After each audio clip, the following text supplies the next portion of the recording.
It's the Go Gopher Podcast with Mike Grimm, episode number 137. I am Mike Grimm, voice of the Golden Gophers, and welcome back to the podcast. It is M Club Hall of Fame week on the U of M campus, and 8 people will be inducted into the hall on Friday night at a ceremony at Williams Arena. 4 of those 8 inductees will join us on this week's podcast.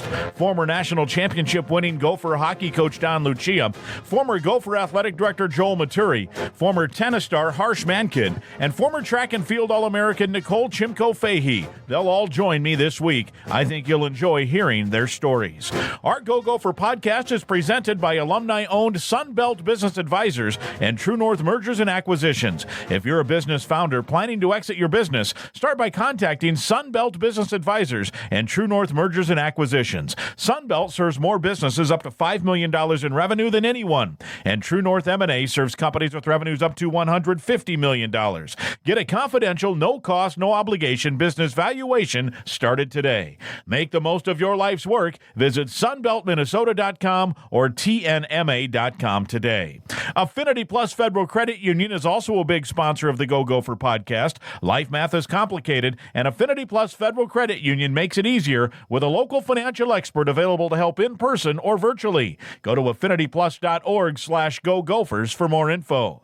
Longtime Gopher sports supporter Cub is a proud sponsor of the Go Gopher Podcast. In a hurry? Don't worry. Cub delivers. Get fresh meat, produce, everyday essentials, and more delivered to your door. Cub is the official grocer of the Golden Gophers and proud to support Gopher athletics for over 20 years. We're podcasting episode 137 from the Aquarius Home Services studio. We invite you to subscribe to the Go Gopher Podcast. It's free to do so. You can also go back and listen to previous Go Gopher Podcast. Last week, for example, we heard from Golden Gopher Athletic Director Mark Coyle, who previewed the start of the 2024-25 athletic seasons, as well as giving us info on NIL and much more. This week, though, we're honoring the M Club Hall of Fame inductees. We'll start with Don Lucia, who will join me next. I'm Clay Geary, walk-on turned scholarship wide receiver for Gopher football. And I'm Ben Utek, U of M alumni, Super Bowl champion, and Tony Dungy Uncommon Award winner. We understand championship culture, which is why we're part of the True North family of companies. True North invests in only elite teams, like the champion team at Sunbelt Business Advisors, Minnesota's largest seller of companies. To learn more about True North and our diverse family of independently owned companies, visit TrueNorthEquityPartners.com. Soak up summer and all that's fresh at Cub. Find everything you need to savor the season at great prices you love. Pick up a hot deal on pork shoulder roast, only 99 cents per pound. For easy dinner ideas, go to Cub.com for recipes. Everyone's favorite summertime treat, cut seedless watermelon, is 79 cents per pound. And Pepsi, Mountain Dew, or 7-Up 12-packs are $3.98 each when you buy 4. My Cub, my way. See store for details. Don Lucia led Gopher men's hockey from 1999 through 2018. During that span, he was named Conference Coach of the Year 4 times and led the Gophers to the national championships in 2002 and 2003. The Gophers won 4 WCHA regular season titles, 4 Big Ten regular season championships, 4 conference tournament titles, and played in 5 Frozen Fours under Lucia. The Grand Rapids, Minnesota native is Minnesota's all-time winningest coach with a record of .457, .248, and .73, a .634 winning percentage. Lucia coached Hobie Baker Award winner Jordan Leopold and a total of 15 individuals to 17 All-America honors. Over his 31-year tenure that included stops at Alaska Anchorage and Colorado College, Lucia held an all-time record of .736, .403, and .102.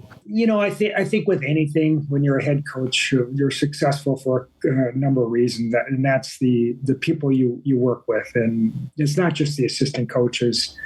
It's the support of your athletic directors. It's the people behind the scenes, your trainer, your equipment manager, all the people associated with the program, and obviously the players. I mean, you can't be successful without outstanding players to coach. And, you know, I was very fortunate at the University of Minnesota to have a tremendous group of players, you know, over my entire career. And not only were they good players, but they were good people.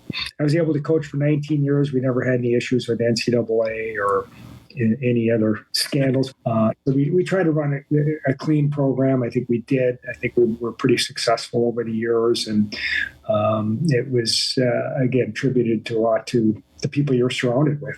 Yeah, for throughout the program. My family who grew up in college hockey, and the support that they, gave me, and Joyce had to sacrifice so much moving and kind of giving up her career to be a hockey coach's wife, which we all know how much coaches' families sacrifice, but we were very blessed to really raise our kids around college hockey and the enjoyment we had with family and travel and the games on a Friday, Saturday night. What do you most fondly remember, do you think, about a couple of the, those two championship teams? Obviously the first one, we had a really good team, obviously, going into that year. And, Jordan made the decision to return his senior year when he could have turned pro. And that was a big catalyst that he went on to win the Hobie and, led us to a championship. But, we had a good group that was driven. Johnny Pohl was an All-American as well. And we had a really good senior class. And it'd been obviously a long time since '79. It was in St. Paul, and I think the drive to get there, that the excitement, once we won the regional in Michigan, knowing we were going to be returning for the Frozen Four was obviously exciting. And, just the support we had at the XL Center at the time and being able to win it there kind of made it extra special, I think, for everybody. And it was as much probably a sense of relief for everyone as the thrill of victory. But just really, really proud for our players and our alumni and our fans that we were able to win that first championship in Minnesota. And then the second one might have been a little bit more unexpected because we did have a large turnover of seniors, and Jeff Tafe signed. He could have come back and be able to come back to back, which hadn't been done in a long time out in Buffalo. Obviously, Vanek had a tremendous freshman year, was a big part of it. And even going back to the first one, with Grant Bertolini being the first non-Minnesotan that we had recruited, he was brought into the program because he was a leader and a little bit older player as he came in, and he ended up being the MVP and scoring the overtime winner against Maine. And same thing with Vanek. Then the next year, that first European, and came in and had a tremendous freshman season and was without a doubt the MVP of the Frozen Four in Buffalo. So those are a couple really memories. A couple other games that really stand out to me was the Blake Wheeler diving goal in overtime to win the Final Five. I think that was in 7 or 8. I don't remember which year it was. I think it was 7. And then obviously the .6 goal against North Dakota in 14 in the semifinals when we were shorthanded in Philadelphia to be able to play in another national championship game. So, those are some moments and games that really stick out to me in my career. Yeah. And do you, with all you have, and you mentioned in terms of grandkids and family and living in Alaska, are you able to still stay in touch with a lot of these guys, even if it's just an occasional text or what have you? Yeah, and I think that even though I'm not around all the time, I try to make it back to some games, and it's always fun to see some of the guys at the games at Mariucci Arena. It gets a little bit more difficult because of my job as CCHA commissioner right now, and that I have to travel and watch games. And I'm obviously really connected to Bob. Bob's been a great friend, and has done a tremendous job at the program. And he's somebody that we talk just about weekly throughout the year and the goings on and the program and his life and college hockey in general. But it's always nice to reconnect. Everybody gets busy with their lives, but when you do see the guys, I think what's really rewarding is to see how successful they are outside of hockey, their families, their kids, and watch them grow up. Yeah, for sure. As commissioner of the CCHA, is it a little easier with your past with Minnesota to kind of be more open about rooting, where if you were commissioner of a conference where the Gophers were in, you'd have to maybe be a little more impartial? Yeah, it's nice to have a couple different teams that you can root for. When as long as they're not playing a CCHA team, Minnesota, Right. I'm obviously in their corner, and really happy to see the success that they've had. No surprise with Bob at the helm and his staff, but it is nice to be able to go to the games, and that's one of the things that when I was ending my tenure, that I made sure I had some season tickets, moving forward, and whether I go or my kids go or take the grandkids, it's always nice to come back and enjoy a college hockey game at Maturi Arena and root for the Gophers. Great stuff from Don Lucia. Now let's listen to Joel Maturi. During his 10 years as Golden Gopher Athletic Director, Joel Maturi led the University of Minnesota Athletic Department through one of the most transformative eras in its history. He became the department's first ever Director of Athletics for both the men's and women's programs on July 12, 2002, bringing together what had been two separate departments since their inception. A native of Chisholm, Minnesota, Maturi's career included a successfully merged department, high graduation rates, various programs ranked among the nation's best, a balanced budget, and he helped bring a football stadium back to campus. He also led the charge in fundraising and increased scholarships for student athletes. Under Maturi's leadership, Minnesota claimed 5 national titles and 45 Big Ten or WCHA championships. In honor of his work, the Sports Pavilion was renamed Maturi Pavilion in 2017. Let's face it, I was really, first of all, honored to come back home, so to speak, and be the director here and finish my career at the University of Minnesota. Born and raised a Gopher, follow the Gophers forever, and that obviously was significant. And what you may not know, and it's an interesting part of the story, is that I was contacted. Oh man, I'm going to say, when the basketball infractions thing, late '90s. Right. Unfortunately, Mark was let go before they hired Tom as an interim, and then fully Tom Moe. I was contacted by President Udhoff at that time, asking me if I would be interested in coming to be the athletic director of the men. And I still have the letter that I responded, said I was honored to be considered. But I didn't want to be an athletic director of half a department. That just wasn't in my DNA. And saying, without ever realizing it might happen, I said, if they ever merge, I'd be honored to be a candidate. And obviously, a couple of years later, or 2-3 years later, they made that decision. And kind of the rest is history in a sense, from the standpoint of coming back to try to merge the departments and if you were to ask me what I'm most proud of, that's what I'm most proud of. It was a challenging time, but I think if you talk to others, they will tell you that. 2 successful departments, but I think most would tell you 2 departments that didn't really get along, and there was a lot of tensions and a lot of controversies, internally, and so I knew that going in. And I, another thing that I think is interesting, in the sense that, Norwood, who, he came after I, brought people with him. Mark came after Norwood. He brought people with him. I didn't bring anybody with me. We had so many people because we had 2 full departments. You're right. I didn't think of that. So we had 2 full staff of it, and I didn't bring anybody with me. And I'm kind of proud of that in a sense that I think it took a little longer in result because I needed to earn their trust. They needed to earn mine. And, there certainly was a transitional time there that went through it.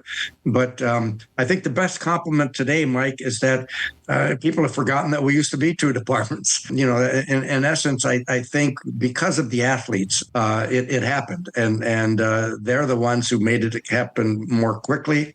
Then the coaches bought in, then the boosters bought in, and I think it ended up being successful. And, when I was named the athletic director in July of 2002, I mentioned at the time that, obviously my goal was to merge the department successfully, to balance the budget, because we were projected to be $31 million in debt over a period of 7 years, and to, bring us back from a compliance standpoint, because we were still coming off that sanction of the NCAA violations with the men's basketball program. And proud to say, I think we accomplished those things, and we brought football back to campus, which is the other thing that I stated. I also remember you often talking about it's incumbent upon the athletic director to make sure every sport has a chance to compete for a conference championship, and make sure that, you know, some sports not just getting shoved into the corner and, hey, we're here just to fulfill scholarship numbers or whatever. And I think that's something that stands out to me about your tenure, is that every sport had a shot. Yeah, I appreciate that. And I think that's who I was. You know, I said try to be. I don't like to talk about myself in that regard, but I think that was important. And, you know, in all honesty, some people didn't agree with that mentality. And I think it's harder for Mark to even feel that way today, not just male, female, but at Olympic versus, you know, with the NIL and the transfer portal and now the distribution of the $21.5, $22 million. That's going to create some challenges for Mark, and he knows that, and I know that, and that's why I need to support him, because it's a tough time today to lead this department in regards to that. And fortunately, I didn't have those issues. You know, we did have to have people accept, you know, the decisions that we made, and over the long term, I think they did that, but it wasn't easily done. You know, anybody who's been through this business. You know, I keep joking. You know, we celebrated our 50th wedding anniversary last month, and people asked me how we did it. And I said, well, we've only been together about 20 of those because I was working all the time. Yeah. And I say that with a smile on my face. But, you know, she's been, you know, obviously a tremendous partner in all this. And I'm sure Don would say the same with Joyce. And quite frankly, the athletes would probably say the same thing about their parents and other people who are influential. You don't do this by yourself. And you know, I'm eternally grateful to her and to the family that has supported me gone through all this. For sure. Somewhat related to that, you mentioned you put in a lot of hours. I thought that if something else stood out to me over the time was that how many events you tried to make it to, whether at home and road, and you know, if there was something happening, you were going. Well, you know what? I'm proud of this. Of the 10 years of being the athletic director of Minnesota, other than golf, which I, you know, couldn't always get to because it was off campus, I made an appearance at every home event of every sport if I was in town. Wow. Now, it might have been 15 minutes, but I was there. Yeah. Or there might have been two going on at once, and you go back and forth. Well, that's what's very common. I mean, soccer and volleyball was pretty good on a Friday night. That wasn't uncommon. So on a Saturday, you might have an indoor track meet. You might have a gymnastics meet. You might end up having a swim event or something, you know, so that was not an uncommon day for me. But you know, I did my best to do that. And I think the athletes, in many ways, I think some of those athletes from, again, quote, the non-revenue generating sports, I think those athletes really appreciated it. I really do. And I, you know, because they were important to us too. And I think we tend to forget that the amount of time, the effort that they put in, sometimes with a little less recognition and publicity, you know, than the football team gets and so forth. But I tried to do that the best I could. But the thing about it, Mike, that's really in my DNA. I mean, it's why I think, again, somebody else will judge, and I'm certainly honored by this award, this honor. You know, that was in my DNA. That's who I am. You know, I enjoy that. Again, to get off the rail here, I mean, I love the Olympics. I mean, I was watching everything because I'm a competitor. I love sports. I love watching people compete. I love to see them respond to winning, respond to not winning, you know, whatever it is. And I've always been that way. It's just who I am. Did you, over the time, even maybe when you were a coach, because I know you're very competitive, you want to win, walking the fine line of being competitive but being nice, not to say that you couldn't be both, but how did you always keep your calm demeanor and good personality, maybe through some times where some of the teams weren't winning, either teams you were coaching or teams you were at any of your stops within the athletic department? I had some great mentors. Bringing back with Coach Bob McDonald, you know, the winningest coach in the history of Minnesota basketball. You know, I played on his first two teams up in Chisholm way back in the early '60s, and then Art Parsegian at Notre Dame. You know, nobody more competitive. Hell, we won the national championship my senior year. But I've tried to learn from that, you know, in regard to it. And I lost my cool, I'm sure, more than I would like to have, but not too often publicly, because I think I try to see the big picture, the long-term picture. And I think that's, you know, when I even try to mentor people today, and again, I'm old, I don't do it as often as I did, or even when I talk to coaches when I was the AD at Minnesota, I would say that often. You need to see the big picture. You can't worry about this one game, this one issue, this whatever it might be. We've got to see the big picture. And I believe, that's important for all of us. There's Joel Maturi. My thanks also to Don Lucia. For a moment, let's talk about Affinity Plus, your local credit union proudly serving Minnesota since 1930. If you're a current Gopher student or a proud Gopher alum, that makes you eligible to join this financial that wants to build a meaningful banking relationship and put you first. You can meet with a local employee at any of their branches statewide, including a location right near campus off of University in Minneapolis. To learn more or find other ways to connect, visit affinityplus.org/Go Gophers. That's affinityplus.org/Go Gophers. They also have an award-winning mobile app, so check that out. It's Affinity Plus Federal Credit Union, federally insured by NCUA, a proud sponsor of the Go Gopher podcast. People-centered banking, perfect for Gophers. Hailing from Alberta, Canada, Nicole Chimko-Fahey played a variety of sports growing up, but earned a scholarship from former coach Lynn Anderson to join the Gopher women's track and field team from 1996 to 1999. Chimko-Fahey was a three-time Big Ten champion in the discus and javelin. She went on to become a two-time All-American in both events. During the 1998 NCAA Outdoor Championship, she finished third nationally. She ended her career as the school record holder in the discus. The junior high coach was a big part of it. Yeah, she was like a big sister to me, Marnie Temple. She just took me in on CalTAF was our club track.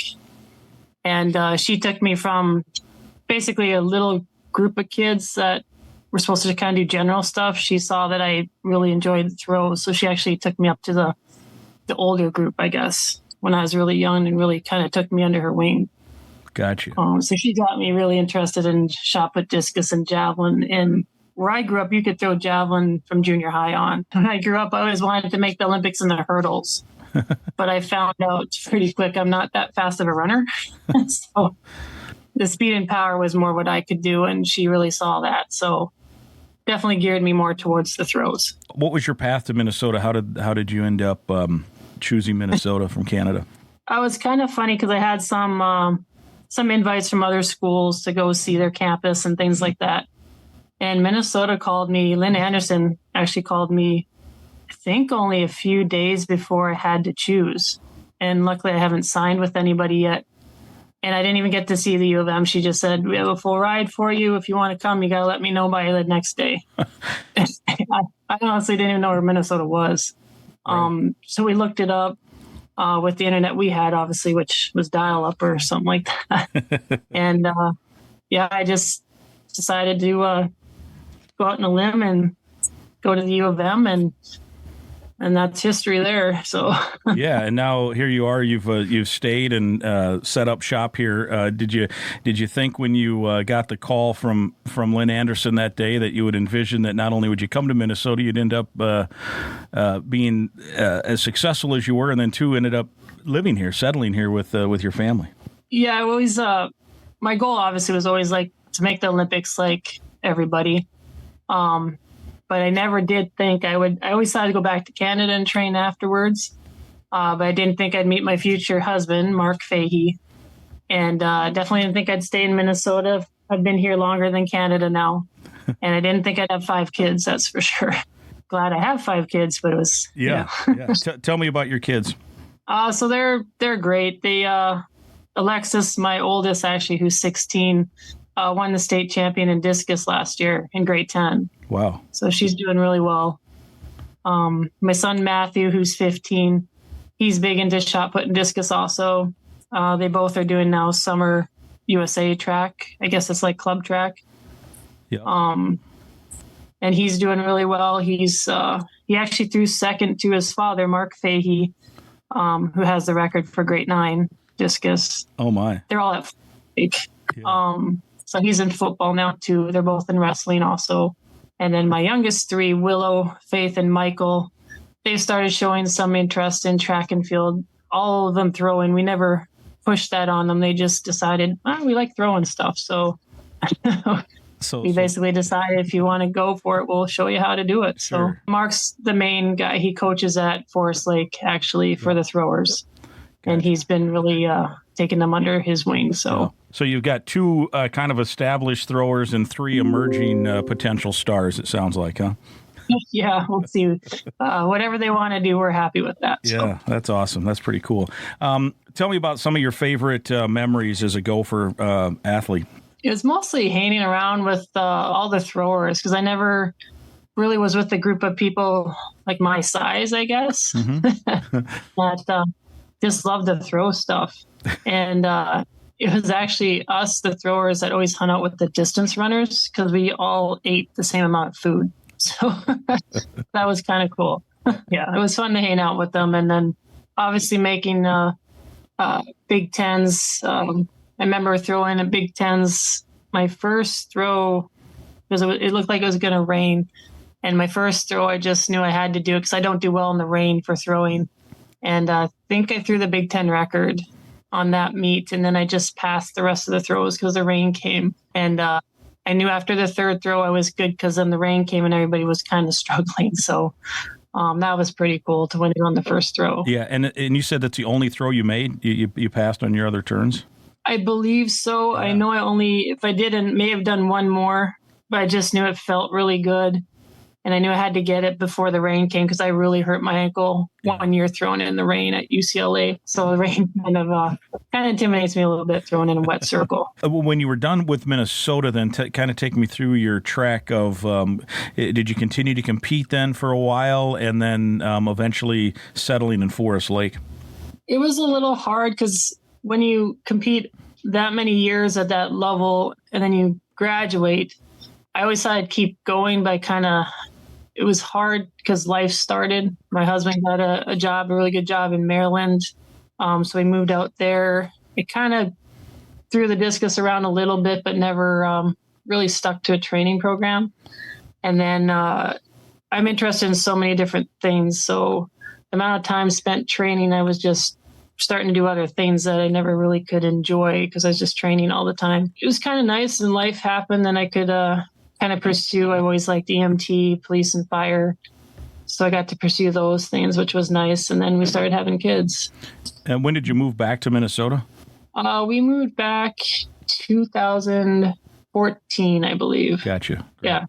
And you say you're an EMT now or in that field? No, I was in that field for a while. I was actually a full-time police officer, EMT, and a volunteer firefighter kind of all at the same time for a while. Yeah. That was in Maryland. Yeah, when I moved back here, because we started having more kids, I actually started my own furniture business, Fahey Fine Furniture, where I refinish antiques and build some custom furniture and stuff like that so I could be home for the kids on and off the bus. You have quite a broad array of interest, it sounds like. Yeah, it was the hard part. I always had a hard time picking one thing. That's why I always did the shot, disc, and jab, because I just couldn't pick one to do. Have you been, I assume you've been back to the new facility, the new track. What do you think of that? Yeah, it's great. Man, I wish we had that when we were there. I mean, we still had nice facilities. I remember Bierman, when we were there, was just kind of the athletes' place where we kind of all hung out. Yeah. I think it's basketball now or something, but yeah, the track is great. So yeah, Bierman is an interesting place now because they've added on. So there's career development center, the tutors and the academic part. Then there are two basketball courts, and then right across kind of a little alleyway is the new football. It's not new anymore, I guess. The football facility, and yeah, it's and then there is a dining hall that all athletes eat at, which I think is awesome. You know, you got like 600 athletes, and they all I mean, I shouldn't say everybody intermingles with everybody, but oftentimes I'll walk in and there'll be hockey players eating with track athletes, or basketball players eating with football players, or and men's and women's teams, just sitting around eating and talking. So I think that's a newer, cooler thing there. Yeah, now you brought that up. That's what I really like too, because when we were in Bierman, it wasn't just track athletes either. I knew a lot of hockey, softball, soccer. My last year, I actually played soccer at the U of M too. Oh, really? Okay. Yeah, I was a goalie and a target forward. So I remember meeting all the different athletes, which was really cool. Yeah. And all international athletes, which is really neat. Is there anything else you think that you'd like to hit on? I think really now it's just finally just enjoying the fact that I can just watch my kids now and enjoy other people. just moving forward in whatever sport they're doing. I'll probably still keep doing something. Like the last 5 years, I've actually played on the Minnesota Vixen, which is a tackle football team. Yeah. So that was fun, and I'm sure I'll end up doing some other thing. But just watching the kids now, it's pretty cool. Great stuff from Nicole Chimko-Fahey. Now let's have a listen to Harsh Mankad. Born in India, Harsh Mankad joined the Gopher men's tennis team in 1999, where he played number one singles and doubles until 2002. Mankad was named an NCAA All-American and the Big Ten Player of the Year in 2002 after posting a singles record of 26-5 overall and 8-0 in the Big Ten. He was a three-time first-team All-Big Ten selection and was the first Gopher to reach number one overall in NCAA singles rankings. In November of 2001, Mankad won the Intercollegiate Tennis Association's National Indoor Tennis Championships. Mankad was a two-time NCAA qualifier as an individual and in doubles play. He played in the Davis Cup for India from 2000 to 2010 and competed at Wimbledon in 2010.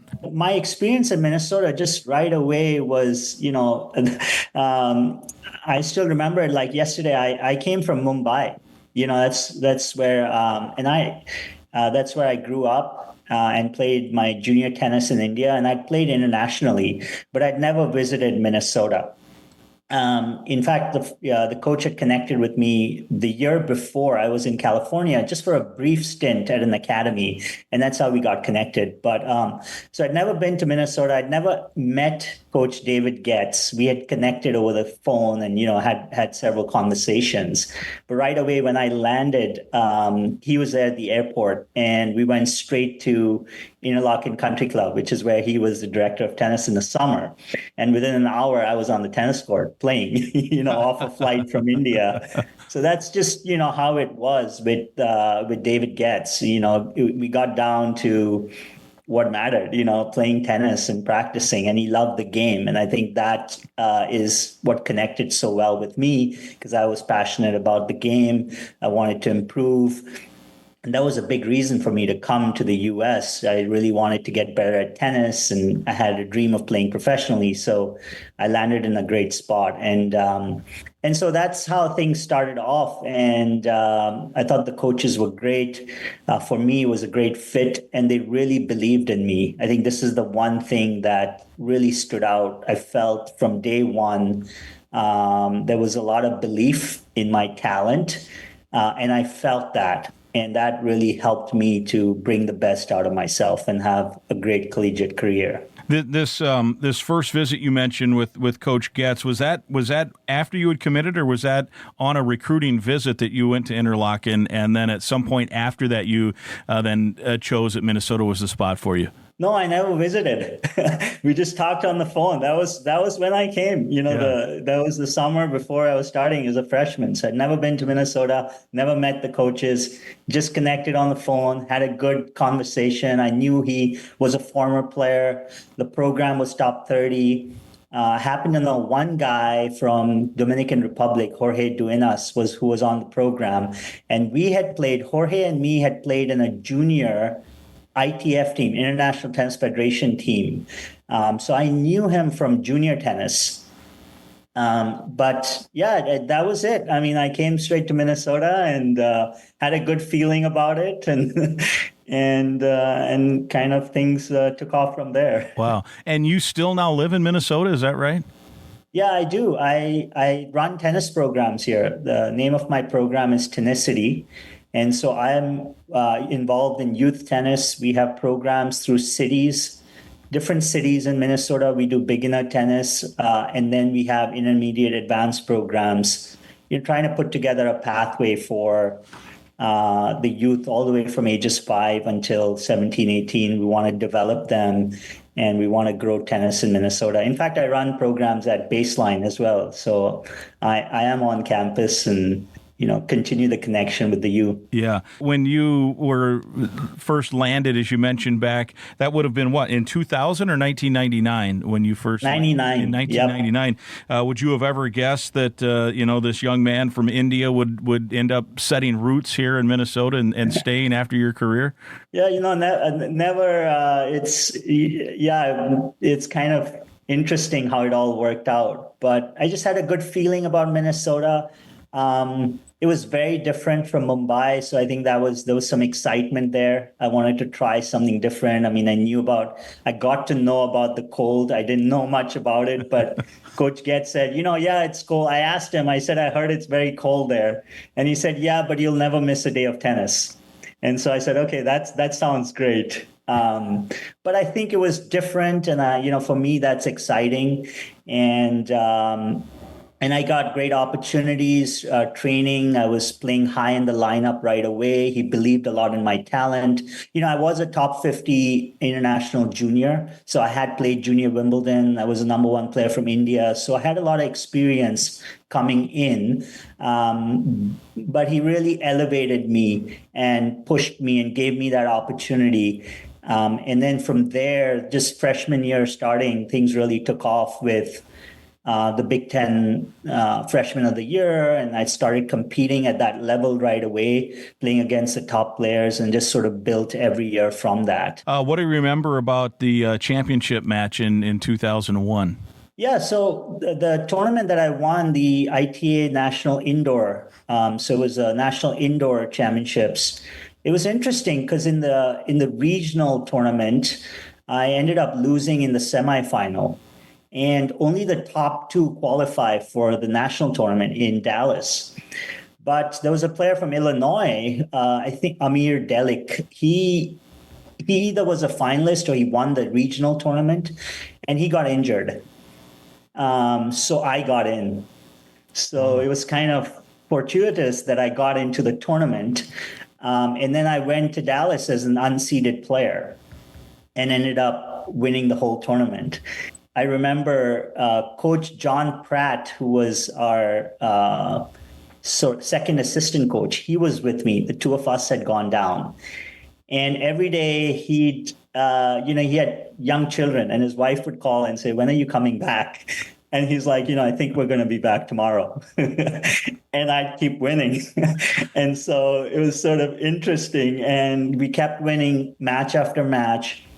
And every day we'd show up in the parking lot, we'd park in the same spot.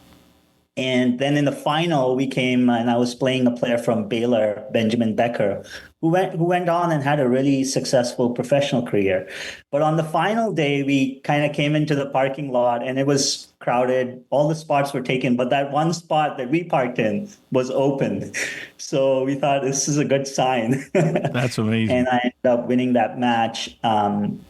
And winning the national title. So, it's just a process, right? You work hard every day and you try to be the best player you can be and keep learning.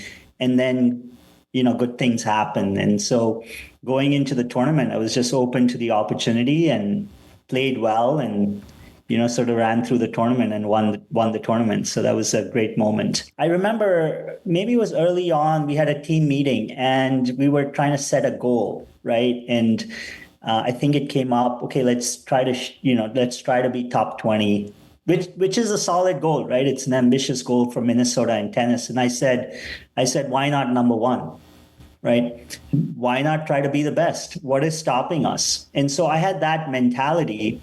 And that's the mentality I grew up with through junior tennis because I was striving to be the best in the country. And so for me, that was how I looked at things. And that was the inspiration that I wanted to share with the team as well. And always believing that, why do we, Minnesota, need to just be okay with top 20? Yeah. Let's be number one. Let's be the best we can be. And that happened. It happened for me in my sort of singles career. But even as a team, we ended up really going, to higher and higher levels. In fact, we beat USC the year they won the national title. And so I think, that's always been my mentality. Yeah. If you do something, try to be the best. But that just shows, I think it's a lot of times it's our belief, right? It's we sometimes limit ourselves, right? And if we can just believe and shoot for it, that's how things happen. So, wow. And then take me through a little bit of after you finished your career at Minnesota. Then you played professionally for a while, correct? Yeah, I gave it a good run. So at the time when I was playing for Minnesota, I also got into India's Davis Cup team, which is the national tennis team as part of the national competition. And India had a void at that time when I was coming up. There weren't, we had two really good doubles players. There was nobody in singles, and I was sort of the next generation coming through. So I got into the Davis Cup team, and that's kind of the pathway that opened up for me to play professionally. And I played from 2002 to 2010. So I did play for about 9 years. And got my ranking up close to top 200 in the world. I was getting into the Grand Slams, starting to get into those bigger events. Unfortunately for me, 3 years in, I had an injury to my knee. And so that sort of derailed my singles career. And so I don't feel like I really saw through that, singles career, but I played doubles and ended up playing at Wimbledon, which was sort of in 2010. Yeah. And then culminated my career after that. So that was a nice, ending to my professional career. But I gave it my best and went through some ups and downs and got to see through my passion. Yeah, no question about it. And then take me through kind of what you like to do in your free time, what keeps you busy now in addition to the Tennis City. Yeah, it's a lot of work to start your own company and tennis business. So I'm fully immersed in it, and I have been for the last 9-10 years. In fact, after my professional career, I came back to the U and finished my undergrad. And then I also went to the Carlson School and got my MBA. Wow. So that was a great experience for me after tennis because, I was still very young, 31. One career was over. And then oftentimes we get asked the question, well, what next, right? Because until 31, my primary focus was tennis and everything I wanted to do was focused on that. And so it's kind of like, okay, now what do you do for the rest of your life? Is it going to be coaching? Is it going to be business? And so I was in that transition period, and the Carlson School was great for me because I learned a lot about business. I got exposed to a different part, got exposed to different people, learned more. And then through that process, I realized that I still love the game a lot. I have a passion for the game. I've learned a lot. And so I can share this experience and help the next generation not only become better tennis players, but also learn from sport, right? Because sport teaches us so much about life. And so I'm passionate about growing sports participation, and I focus on tennis. And so that's what I do. And it's, with youth sports, it's a lot of evenings, weekends as well. And then we do have 2 young children. So, it's been busy with that and trying to help out with their activities and so forth. So not much time, for personal, but I like to read a little bit. I like to stay in touch with sports news. I do follow, other aspects as well. I have an interest in the economy and so forth. So I try to just stay up to date with information. Yeah. Are your kids old enough to try tennis yet? Yeah, I have a daughter, 11, and a son who's 8. My son is very much into sports. I mean, he wants to play all day, and he loves basketball, soccer, tennis. He follows Carlos Alcaraz is his favorite tennis player. Sure, so, every day he's updating me on the tennis news, which is great to see. He's only 8, but he's taken a real interest in the sport. I think, he's showing a lot of talent.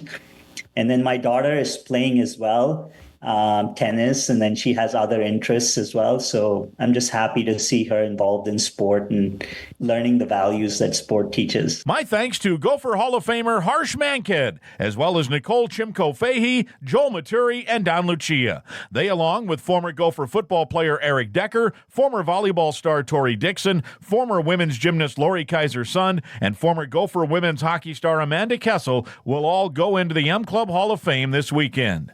Episode 137 is presented by Sunbelt Business Advisors and True North Mergers and Acquisitions. If you're buying or selling a business, visit sunbeltminnesota.com or tnma.com. We're also partnered with Affinity Plus Federal Credit Union, a locally member-owned full-service financial invested in you. You can learn more at affinityplus.org/Go Gophers. affinityplus.org/Go Gophers. And Cub is a proud supporter of Gopher Athletics for over 20 years and a proud sponsor of the Go Gopher Podcast with Mike Grimm.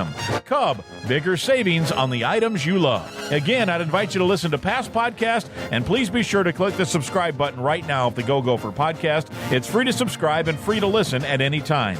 And please share the link to the podcast with others so they can subscribe and listen as well. And if you enjoyed the podcast, please let us know on your social media channels. We'll talk again next week.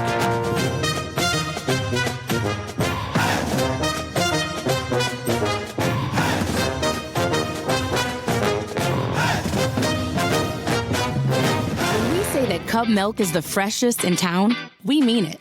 Less than 48 hours from farm to store fresh. We guarantee 7 days or more of freshness. It all starts with local dairy farmers who take great care in making sure all the cows are happy and healthy. We support local farm families 365 days a year.